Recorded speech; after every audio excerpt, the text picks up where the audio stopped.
नमस्कार। आज हमारे अनशन का 12वां दिन है और मैं आपको आज एक दुख भरी कहानी सुनाऊंगा लद्दाख में भ्रष्टाचार का।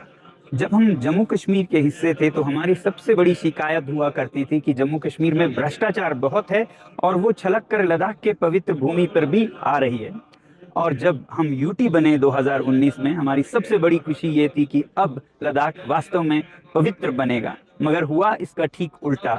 आसमान से गिरे खजूर पे अटके। भ्रष्टाचार यहाँ 10 गुना और बढ़ गया। और बढ़े भी क्यों ना, क्योंकि सारे फैसले, सारे अधिकार सिर्फ एक सज्जन में निहित है और वो हैं लेफ्टिनेंट गवर्नर और उनके ब्यूरोक्रेट्स। वैसे तो किस्से बहुत हैं, बारी बारी बताऊंगा, मगर आज मैं आपको बताऊं एक किस्सा जिसमें कि हमारे काउंसिलर साहब, जो कि स्थानीय संसद के सदस्य हैं, वो एक न्यूज चैनल को इंटरव्यू देते हुए ऐसा कहते हैं। एंड करप्शन बहुत हुआ है, बहुत ज्यादा करप्शन हुआ है। मैं एग्जांपल देता हूँ, ये फ्रांस से नुब्रा एक ट्रांसमिशन लाइन जा रहा है, दैट इज सैंक्शन इन 2017। बिल्कुल ठीक है। वो ओवरऑल प्रोजेक्ट का कॉस्ट था 1200 करोड़। 5 कंपनी उन्होंने लिया है, वो एग्जीक्यूट कर रहे थे। 19 में काम रुक गया। बाद में पता चलता है, हमारा जीएफआर रूल बोलता है कि किसी भी प्रोजेक्ट में 10% से ज्यादा आप एक्सिट नहीं कर सकते हो। ये 1200 करोड़ 1900 करोड़ बन गया। ना किसी पोल बढ़ा, ना डिस्टेंस बढ़ा, बिल्कुल, बट 900 करोड़ बढ़ गया।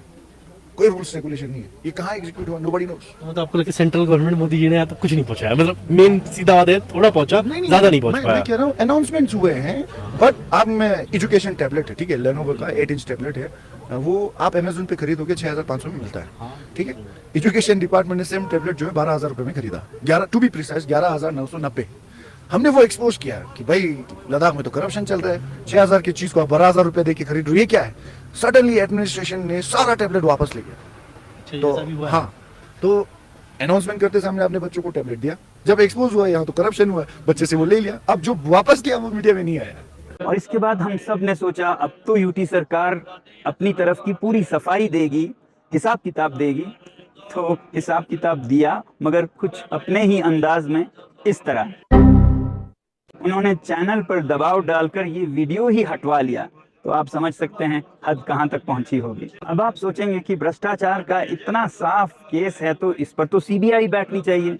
जी हाँ, सीबीआई बैठी, मगर उन पर नहीं, मुझ पर और मेरे विद्यालय पर, जो कि जाना जाता है देश में और दुनिया में गरीब 10th फेल बच्चों को सिखाकर, पढ़ाकर इनोवेटर्स और प्रॉब्लम सॉल्वर्स बनाने के लिए, जिन्हें और मुझे लगभग 30 तो राष्ट्रीय और अंतर्राष्ट्रीय पुरस्कार मिले हैं और 8 तो ऑनररी डॉक्टरेट्स।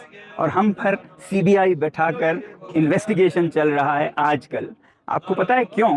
क्योंकि हम आवाज उठा रहे हैं लद्दाख के संरक्षण की, यहाँ के पर्यावरण, यहाँ की पेड़ पौधे, ग्लेशियर्स को बचाने के लिए।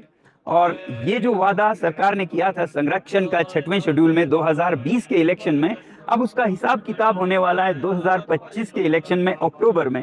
तो इलेक्शन से ठीक 2 महीने पहले हम पर सीबीआई के इन्वेस्टिगेशन चल रहे हैं, एफआईआर चल रहे हैं, इनकम टैक्स के समन्स आ रहे हैं।